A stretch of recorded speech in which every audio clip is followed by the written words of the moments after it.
In this video, we're going to explore the two ways you can open up a self-directed retirement account. So when self-directing, your two options are checkbook and custodial control. I want to note that if you've ever seen a presentation on self-directed IRAs or 401ks, there's a virtual guarantee that this was done by a custodian. The education is legitimate, they provide great info, but I want to point out that it was done strictly for the purposes of giving you enough information to drum up business, but not enough to let you know that you have options. Additionally, as much as a custodian might tell you that they have your back, we need to stress that they are not fiduciaries. This means they are not required to have your best financial interest in mind.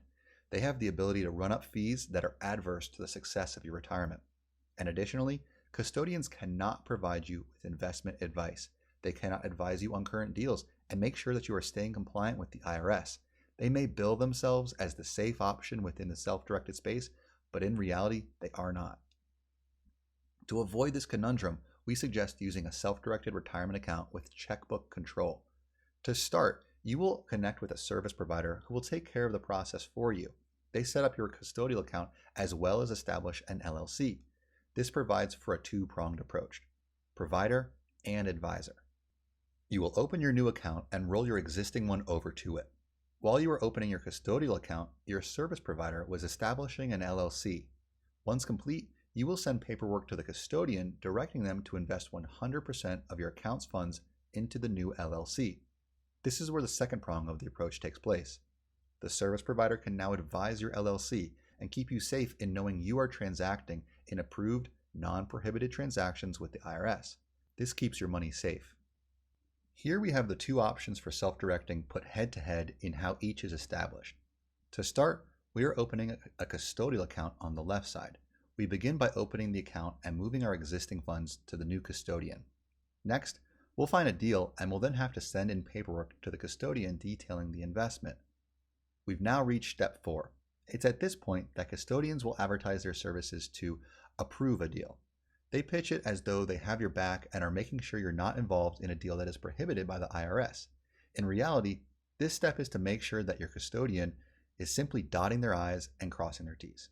They're making sure they have all the info needed about the transaction so that if the IRS comes knocking on their door someday, they can say, "Here you go, Mr. Taxman. Here's all the info our client furnished us. We gathered what is required of us."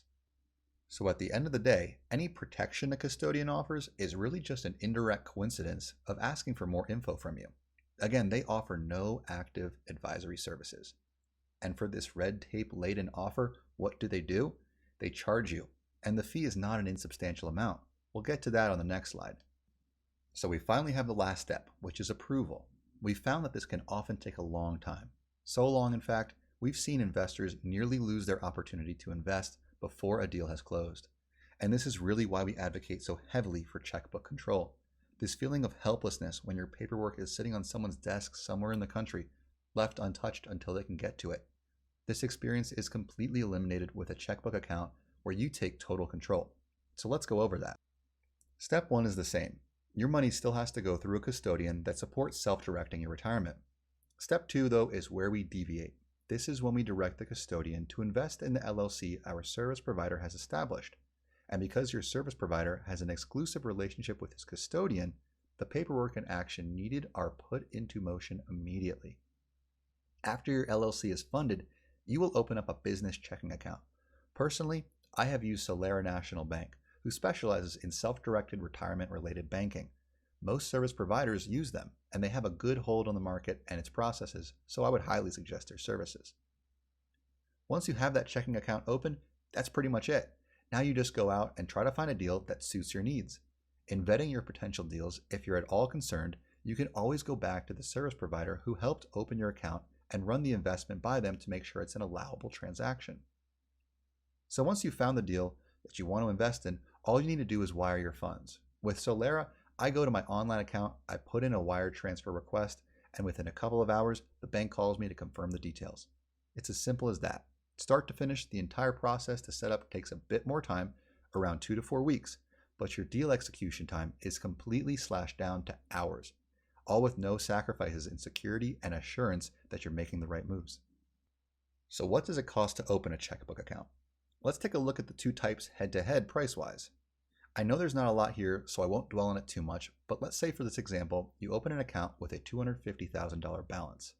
We can see right off the bat that to open an LLC, we have a higher upfront cost. Luckily though, after this, we don't see many reoccurring costs. With a custodian, anytime you interact with them, whether it's to open the account, apply to open the account, send in deal information, or to get it done quickly, they'll charge you. And we can see that annual fees are vastly different. Even if you invest all of your money and it's not currently held at the custodian, they'll still charge you as if it were. With a checkbook account, you just pay $125 to the custodian and $10 to the state for annual LLC fees. The final thing I want to note here is that this covers just the first deal. With the custodial account, every time you invest in a new deal, it's another $375 just for the pleasure of doing business. With a checkbook account, it's $25. You just pay a wire fee. Let's say that you do a second deal. In this example, the second deal is done in year 2. At a custodian, you're paying another annual fee, which we can only assume is rising as your account value is increasing because you're a smart investor. You have to pay another transaction fee, apply for an express processing fee, and pay for that final wire. This year, you ran up a bill of $1,150, bringing your 2-year total to $2,405. With a checkbook account, you ran up a bill of $150 in fees. So hopefully this shows just how cost-effective a checkbook account can be for the life of your retirement account. And if you already have a custodial account and are shocked when you see all of the fees that you might be paying stacked up together, don't worry. You can easily transfer your funds into a checkbook account and reduce your annual bill. So that's all we have for you when looking at your 2 account options. We hope this helped, and as always, if you have any questions, please feel free to reach out. Thanks for watching.